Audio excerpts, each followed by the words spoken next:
The Initiative for Food Security and Ecosystems Preservation and Citizens Climate Lobby Abuja have urged the federal government to ensure effective implementation of the Climate Change Act. The non-governmental organizations made the appeal at a media roundtable to discuss the Intergovernmental Panel on Climate Change 2022 report and its implications for Nigeria in Abuja. Mr. David Terungwa, Executive Director of GIFSEP, said although President Muhammadu Buhari signed the climate change bill into law in 2021, more needed to be done by the federal government and relevant stakeholders for its implementation. The fact is that the problem is here with us. In Mozambique, in Zambia, just a few months ago, we know what happened. These countries need resources. We need to adapt. We need to build resilience. And we cannot do this without money. They must fulfill their promises. And it is with this money that we can do energy transition. It is with this money that we can do climate-smart agricultural practices. Our people need social safety nets. We also need technology in response to this issue. We must develop early warning systems for disaster risk management and reduction. The early cessation of rainfall and all.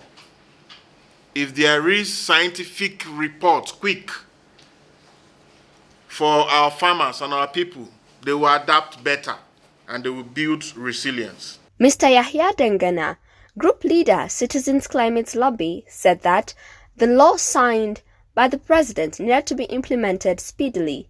Dengana said that relevant issues affecting climate change were in the bill, and the essence of signing the bill into law was to address the climate change impacts as well as addressing other environmental challenges. That law, the Climate Change Act 2021, is the most beautiful bride in Nigeria for now. Why? Because all the issues affecting the environment and climate change, adaptation, resilience, mitigation, and any other thing were all provided for there. It has aims and objective. We appreciate the sponsor of that bill and the members of the legislation for coming up with the final draft that was appended signature to by the President. We are craving, we are pleading with the President to please, having signed this law, to give effect to it by constituting the council, by appointing a Director General that will head the Secretariat, by appointing all the regional coordinators that will work as the feeders to the National Secretariat as provided for this.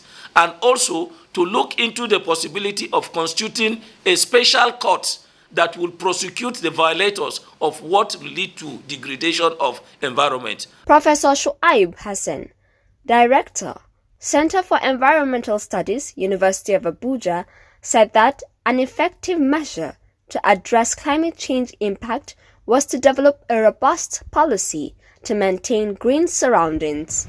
Many people prepare the land not the way they should by using herbicides to clear the grasses. You use herbicides to kill the land. Herbicide there will not kill only the herbs, but including the insects. And the insects there are supposed to help you aerate the soil. Now, the mechanism for nature to make the nutrient available is gone. You have to apply chemical fertilizer. Chemical fertilizer you are adding is adding salt to injury. Because some of us don't even carry our soil test to know what is required. Is it the urea or the potassium in the fertilizer you are adding? All you know is that put NPK. And NPK, sometimes the soil may not require a nutrient, nitrogen anymore. and you are adding nitrogen. What will happen to your crops? They will grow stunted, turning yellow because nitrogen is too high. At the end of the day, you are not getting the proper yield. So this impact is telling us to look inward on how we do things naturally to solving our problem.